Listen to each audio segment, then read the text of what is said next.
Bonjour les amis, j'espère que vous allez bien. J'espère que vous avez des bonnes nouvelles.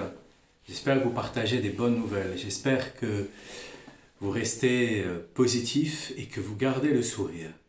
Parce que le sourire, lui, c'est ce qui nous permet justement d'être avec Dieu, d'être avec Hachem, de pouvoir rentrer aussi en contact avec lui. C'est un peu ce qu'on a dit hier. On a parlé de l'humilité, on a parlé donc du chemin de l'humilité et que le chemin de l'humilité généralement passe par le chemin de l'humiliation. Donc c'est pas simple d'être humble. Et quand Moshe Rabbeinu il dit qu'il est l'homme le plus humble de tous les humbles, ben c'est pas pour rien. C'est pas pour rien, effectivement. Il était promu à devenir pharaon. Et là, d'un seul coup, il se retrouve à disparaître, à être envoyé dans le désert, et puis après à revenir et à nous sortir du joug des Égyptiens. Donc, quelle humilité que de fonctionner de cette manière-là. Donc, on a parlé aussi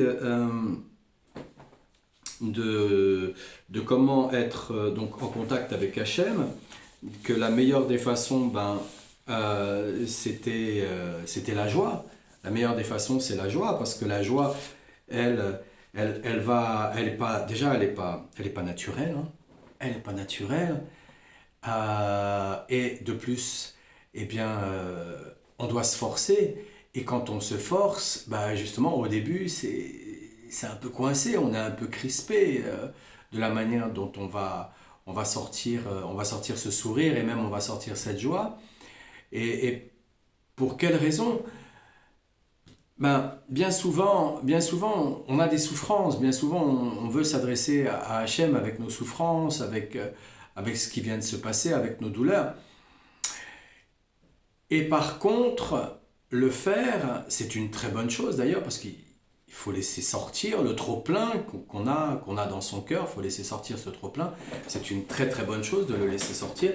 Mais par contre, de ne pas tomber dedans, de ne pas se laisser attraper par le piège de la mélancolie, le piège de la tristesse, le piège de la victimisation, tous ces pièges qui font que on vienne perdre véritablement notre identité à cause de ça, et se rendre compte que quand on sort tous ces premiers jets, ensuite on doit se forcer, on doit vraiment se forcer à avoir un sourire, et que la meilleure façon quelque part d'avoir ce sourire, c'est de danser, de frapper des mains et de garder le plus possible ce sourire pour faire venir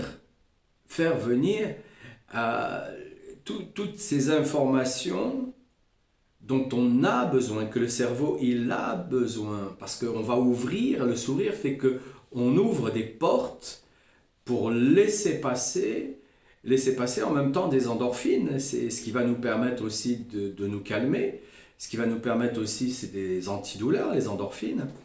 Et en même temps, si on pouvait, à ce moment de la douleur, à ce moment même de la souffrance, si on pouvait scanner, on verrait en fait les organes, on verrait les muscles, on verrait même le cœur qui se contrit, qui se ferme, qui se rétracte. Et on verrait à quel point, en vérité, on se fait du mal. On a reçu, mais on se fait du mal quand on va beaucoup trop loin là-dedans. Donc c'est aussi pour cette raison que frapper des mains est important, parce que frapper des mains, on est en relation directe avec le cœur, et le fait d'avoir ces ondes quand on frappe des mains, c'est des ondes qu'on va récupérer dans notre cœur qui vont faire que notre cœur va s'ouvrir.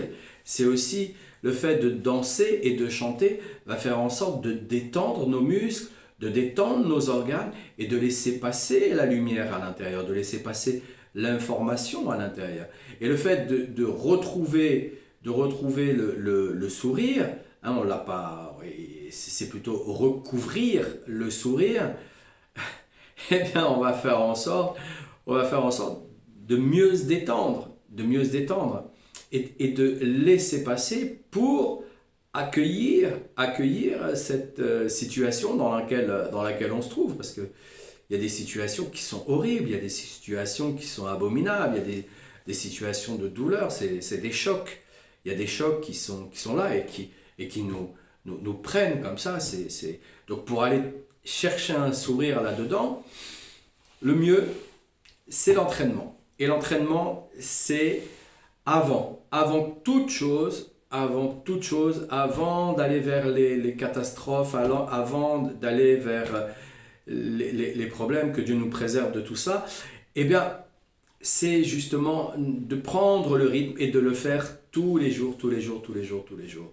De cette manière-là, on va être plus habitué et plus à même d'avoir le réflexe quand ça nous arrive. Parce que bien souvent, on n'a pas tellement le réflexe. Hein. On a plutôt le réflexe de se dire waouh, je suis choqué, on bouge plus, on ne sait plus quoi dire. On sait plus quoi dire. Hein. Une personne qui a le cœur fermé, généralement, a aussi la parole fermée. Hein. Et là, elle ne peut rien dire. Elle peut rien dire, elle est troublée, elle est traumatisée. Il y a des personnes qui pensent que non, c'est normal, je parle pas, j'étais habitué de cette manière-là. Non, non, non, c'est pas naturel, puisque ce qui nous caractérise, ce qui nous différencie des animaux, c'est justement la parole. Même si eux, ils ont une façon de communiquer, c'est une façon de communiquer, c'est de la communication. Nous, c'est de la parole. C'est différent, c'est pas la même chose. Donc, qu'est-ce qu'il veut nous dire? Alors, ben, j'espère que vous allez bien, en tout cas. J'espère que vous allez bien. J'espère que vous chantez, vous dansez et que vous vous mettez le plus possible à sourire. Et juste comme ça. Souris à la vie qui est jolie. Souris à la vie qui est jolie. Alors qu'est-ce qu'il nous dit, Rabbeinu? Il nous dit, la première voie consiste à voir le juste de ses propres yeux. Comme dit le verset d'Isaïe, chapitre 30, verset 20, efforce-toi de voir ton maître de tes propres yeux. Alors parfois c'est difficile de... Voilà, puisque Rabbeinu, il est plus de ce monde de chair, mais il est toujours de ce monde. Et le voir, parfois c'est difficile. Donc on a besoin de trouver aussi un homme sage à qui parler, qui puisse faire le relais avec Rabbeinu. Et si on ne le voit pas de ses propres yeux, alors le fait d'y croire nous amène à beaucoup plus de force, beaucoup plus de puissance, beaucoup plus de puissance. C'est un autre stade, c'est un autre chemin. Et même si Rabbeinu il nous dit que c'est la première des voies, bah parfois c'est pas évident, même impossible pour certains. Ce faisant, on annihile les mauvais penchants issus de la matière inerte et de la matière végétale, à savoir la tristesse et ses dérivés, et la convoitise et ses dérivés. Alors oui, la convoitise, je vous le rappelle, elle provient du végétal. Hein, c'est une partie végétale. Partie végétale, on va dire que le corps va avoir dans sa constitution génétique. Et il disait quoi? Il parlait de la tristesse. Et la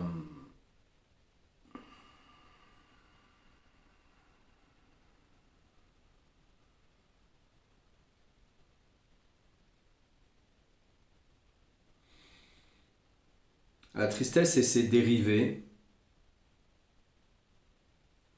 la convoitise et ses dérivés.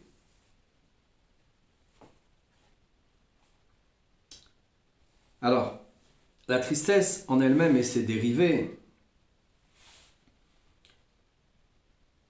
il y a bon nombre de dérivés pour la tristesse. Mais la tristesse, bien souvent, elle est là, elle est présente à cause de ce qu'on mange. Ce qu'on va manger va nourrir certaines parties de nous.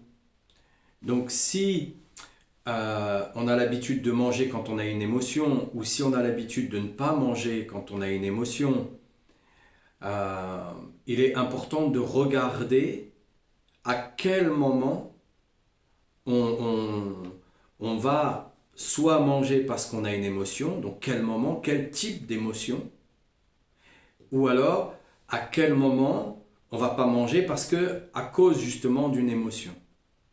Donc généralement, la tristesse, elle est en relation avec cette émotion parce que la tristesse, elle est aussi dans le fait où l'enfant, dans sa gestation, quand il est dans le ventre de la mère, dans sa gestation, il se sent baigné, il est dans ce liquide là, amniotique, il se sent totalement baigné dans ce liquide et il est bien et il est voilà dès qu'il a faim il a tout à disposition, il a strictement rien à faire, il est dans un rêve aussi, il est dans un rêve parce que ce liquide apporte aussi un rêve et de ce fait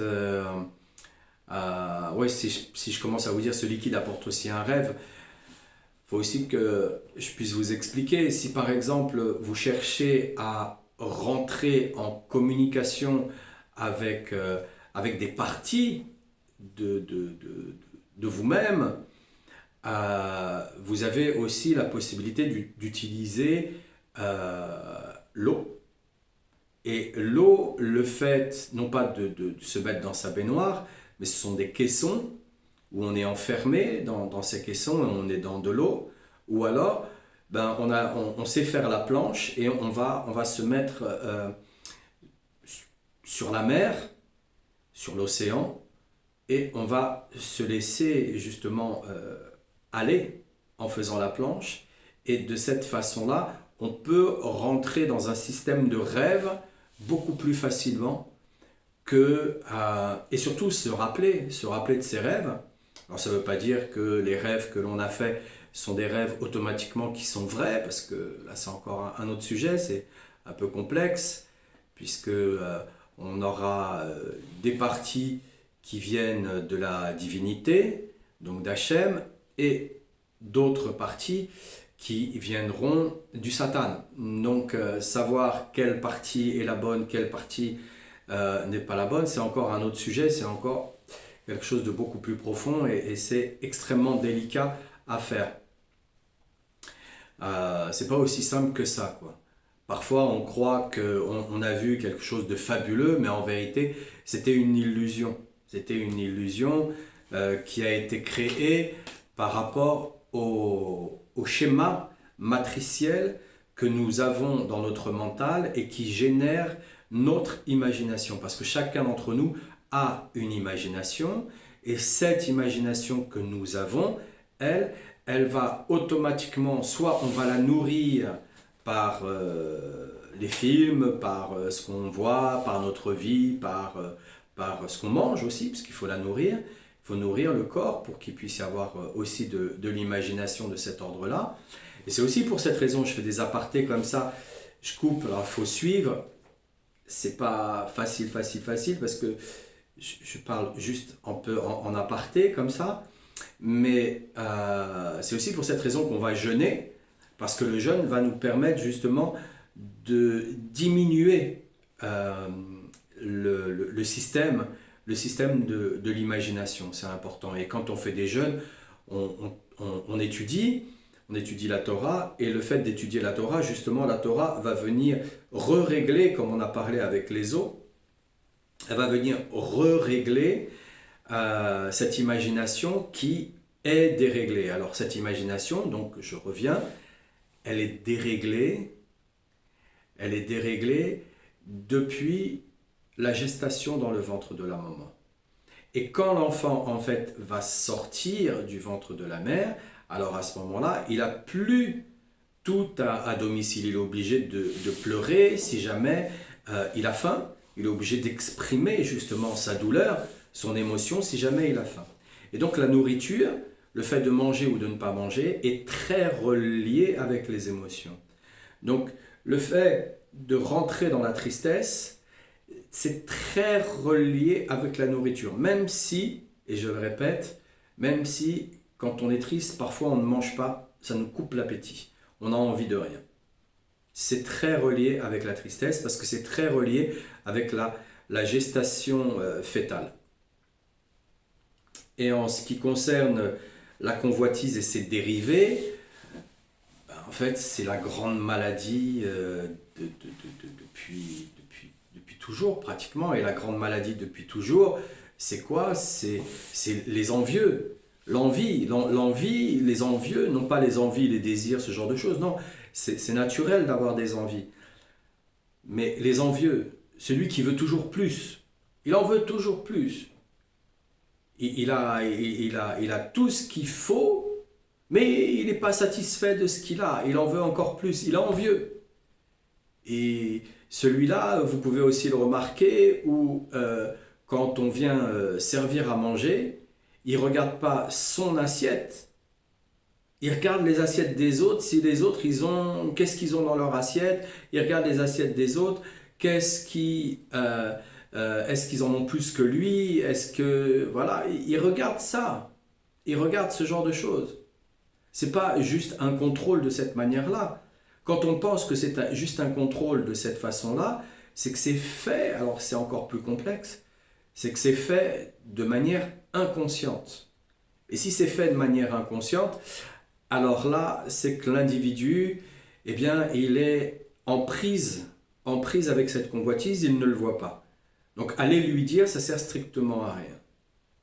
Il y a pour ça, il y a d'autres façons d'amener petit à petit un envieux à se débarrasser de cette douleur, de cette chaîne. L'avarice, c'est une envie, hein, et donc il faut se débarrasser de cette chaîne qui fait que vous croyez que vous êtes de la matière et qu'on est attaché à la matière et que la matière est bien plus importante que le spirituel.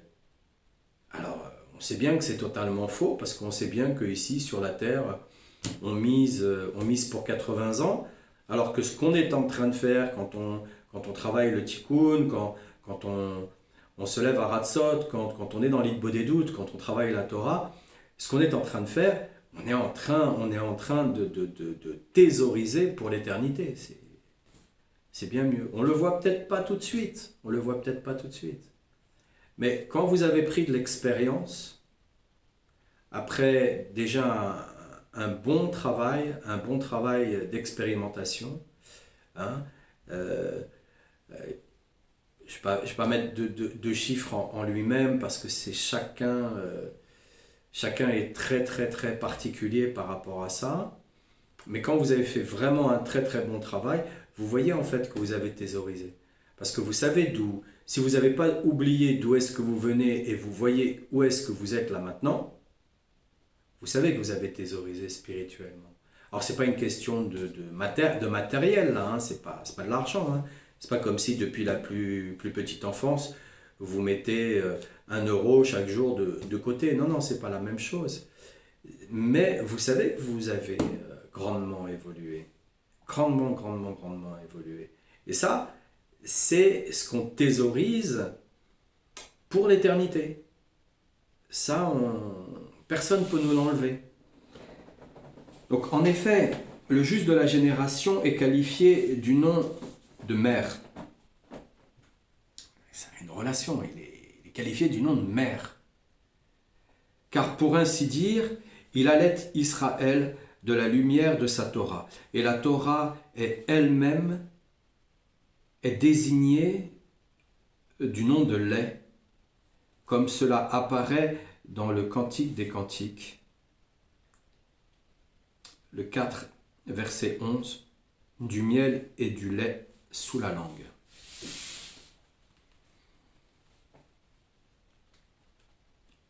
Et c'est vrai que plus on travaille la Torah, plus on va au fond de travailler la Torah, plus on étudie. Donc c'est vraiment une étude, hein, c'est pas juste la lire, c'est une étude, c'est profond, c'est regarder qu'est-ce que ça nous fait dans notre corps, qu'est-ce que ça nous fait dans notre système de pensée.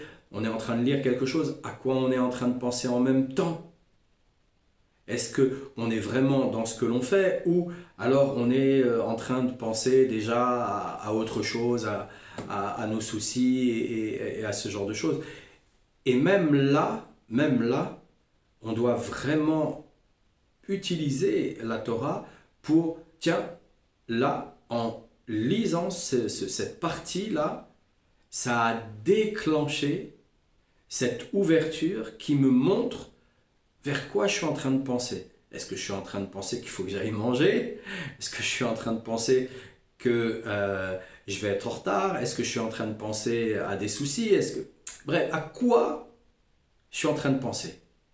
Et là, on sait que cette partie-là, elle est en train de nous régler. Elle nous règle quoi? Elle nous règle des émotions. Elle commence par régler des émotions avant de régler véritablement la matrice mentale dans laquelle on a été mis sans le vouloir. Puisqu'on n'a pas cherché à vouloir les informations de nos ancêtres, on n'a pas cherché à les vouloir, on n'a pas, enfin d'une manière consciente, on n'a pas cherché à les vouloir, on n'a pas cherché à vouloir non plus les informations qu'on nous met dès la plus petite enfance, à travers l'éducation scolaire, l'éducation sociale et ce genre de choses. On n'a pas voulu ça. On n'a pas voulu. Donc, on va devoir régler déjà les émotions qui sont liées pour ensuite commencer à régler ce qui a été inscrit à l'intérieur. Et petit à petit le remplacer. Petit à petit le remplacer. C'est comme si vous aviez un verre d'eau et petit à petit vous enlevez un petit peu d'eau pour le remplacer par une eau nouvelle. Mais l'eau nouvelle que vous y mettez se mélange à chaque fois avec l'eau ancienne que vous jetez. Donc c'est pour cette raison qu'il faut travailler tous les jours, de manière infinie.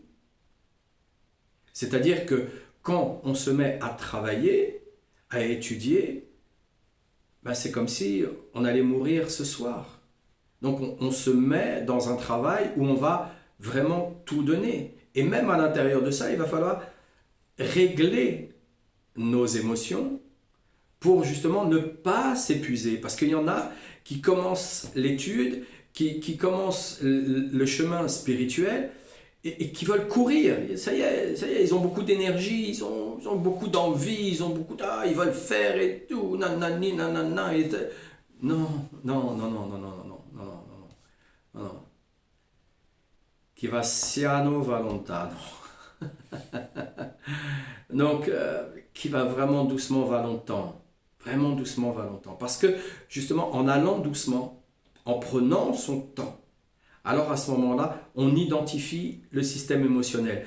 Et donc, on sait qu'on vient mettre de la nouvelle eau, donc de la nouvelle Torah, dans cette Torah qui est là en nous déjà et qu'on voit et qui nous dérange au final.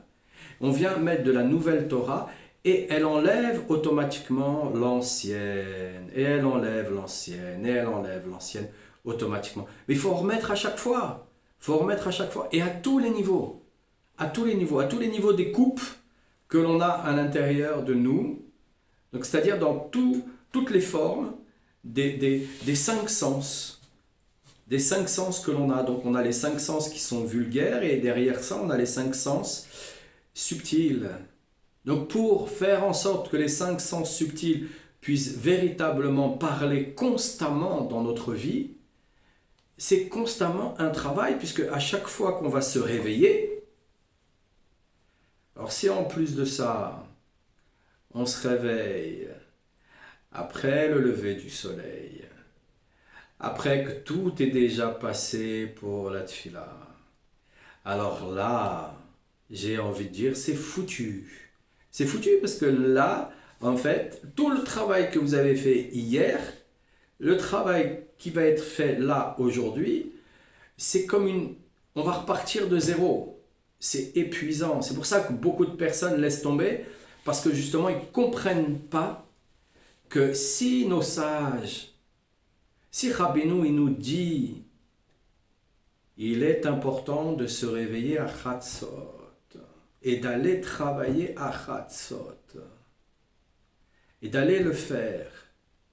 Et que pour ça, en vérité, il faut se coucher au coucher du soleil. Donc, l'été c'est difficile. Quand on habite dans des endroits où le soleil se couche et se lève à heure fixe, c'est beaucoup plus facile. Mais quand on est par exemple en France, là c'est très compliqué. Ça change tout le temps, tout le temps, tout le temps, tout le temps, tout le temps. Donc tout le temps, on est en train de s'adapter. Et si ça change tout le temps et qu'on est en train de s'adapter, c'est pas pour rien. C'est pas fait au hasard, il n'y a pas de hasard. Donc c'est pas pour rien. Donc c'est nécessaire, c'est primordial même. C'est nous habituer à monter, à descendre, à monter, à descendre, à monter, à descendre, à monter, à descendre. De cette manière-là, plus on va monter haut, plus on va descendre bas. Et donc, du lait et du miel sous la langue. Pour avoir une illustration de cela, il suffit d'observer le comportement d'un enfant vis-à-vis de sa mère. Lorsqu'un enfant est triste ou indolent, il lui suffit de voir sa mère pour sortir de sa torpeur et il s'empresse d'aller vers sa mère qui lui a donné la vie. On observe un phénomène semblable chez les jeunes enfants lorsqu'ils sont occupés à leur jeu. Il ne faut pas les déranger car ils sont très attachés. Mais il suffit qu'ils voient leur mère pour abandonner leur jeu sur le champ et courir vers leur mère. De la même manière, dès qu'on voit le juste, nos mauvais penchants issus de l'inerte et du végétal disparaissent. Et cela correspond à ce qui est écrit dans le traité de Sota, déjà cité. Avoir peur des ronces, il s'agit du végétal, et des crevasses, c'est une allusion à l'inerte. Et lorsqu'on s'éclaire avec une torche, c'est-à-dire lorsque l'on voit le sage d'Israël qui éclaire grâce à la lumière de sa Torah, alors on échappe aux ronces et aux crevasses. Il y a quelque chose qui se passe entre l'enfant dans la gestation et la mère, et ce, déjà la création de l'embryon. Il y a tout un tas de cellules qui viennent se mélanger entre la mère et l'enfant, même des cellules du cerveau de la mère qui viennent se mélanger avec celles du cerveau de l'enfant. Donc il y a un attachement qui est déjà là et qui est très très très très particulier, vraiment très particulier. C'est pour ça qu'une maman, on ne peut pas lui dire de ne pas s'inquiéter. C'est naturel pour elle. C'est naturel, on ne peut pas lui dire, voilà, c'est naturel, quoi. C'est comme si on vous disait ne cligne pas des yeux. Ne cligne pas des yeux. À un moment donné, vous allez cligner des yeux parce que vous allez voir à quel point c'est beaucoup plus confortable de cligner des yeux et ça active aussi beaucoup de choses puisque le fait de cligner des yeux, ça active aussi notre pensée. Notre pensée. Quand on veut améliorer son système de pensée, il est important de cligner des yeux. C'est pour ça que je suis en train de le faire là maintenant pour vous montrer vraiment, en fait. Vraiment, en fait. Il y a un rythme entre la parole et le clignement des yeux qui fait que le système de pensée, c'est ouvrir, fermer, ouvrir, fermer, ouvrir, fermer. C'est comme un clapet qui se fait au niveau de notre pensée. Donc le fait de ne pas cligner des yeux, c'est impossible. C'est exactement pareil pour une maman, c'est impossible de ne pas s'inquiéter. Donc, j'aurais beaucoup de choses encore à dire là-dessus, vraiment beaucoup de choses à dire là-dessus. Parce que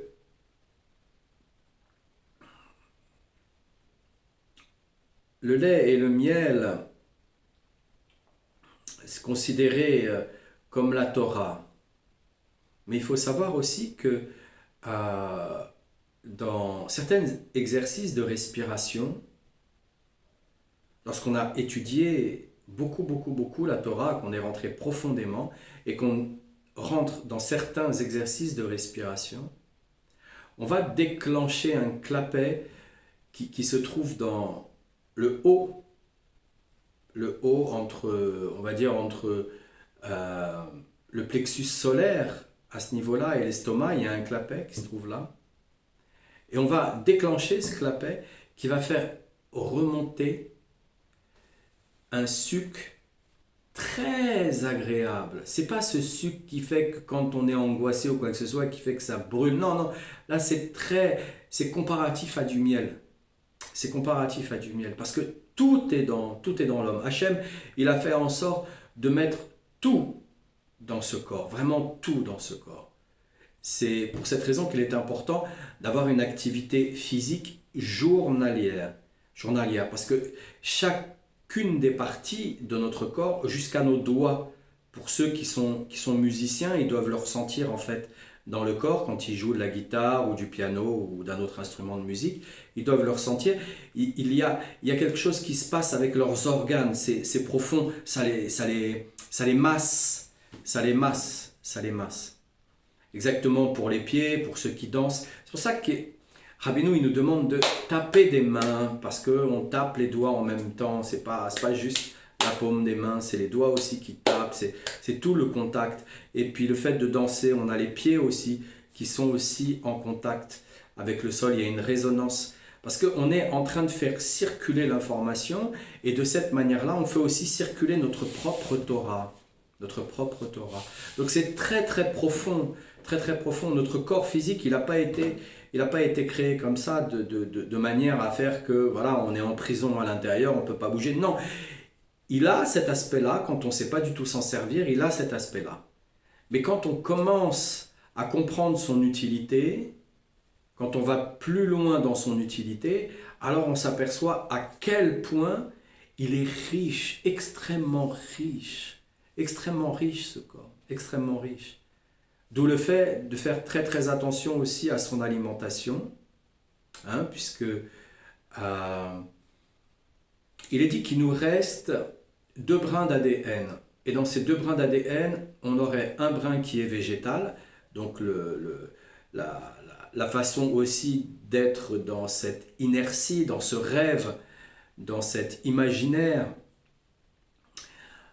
On vit continuellement dans cet imaginaire, et il nous reste un brin animal. Et ce brin animal fait que quand il est mal géré, on va rentrer aussi dans la convoitise. On le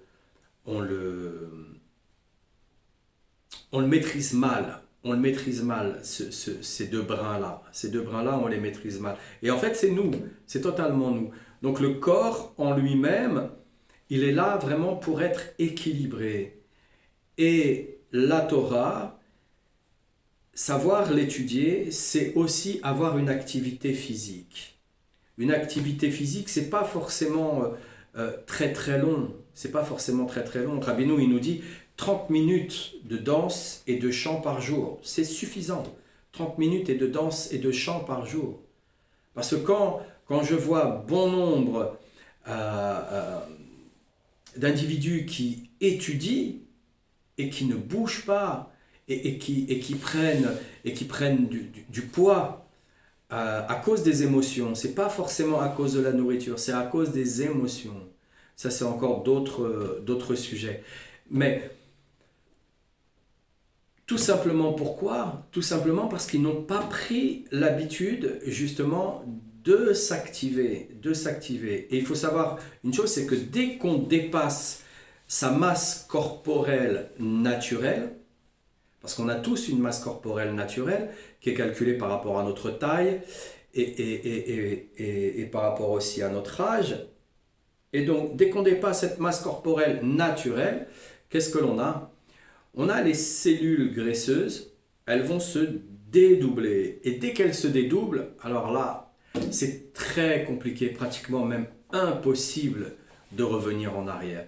Donc là, on ne fait que prendre du poids, et prendre du poids, et prendre du poids, et prendre du poids. Et peu importe les régimes qu'on va avoir à faire derrière, ça ne marche pas. Ça ne marche pas parce qu'on reprendra du poids à chaque fois, à chaque fois, à chaque fois. La seule façon, c'est de ne pas se frustrer dans l'alimentation et d'avoir une activité physique journalière.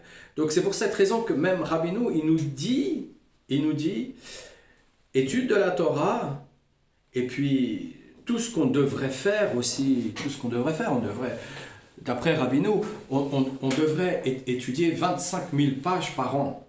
Donc 70 pages par jour. Bon, en tout cas, je ne le fais pas.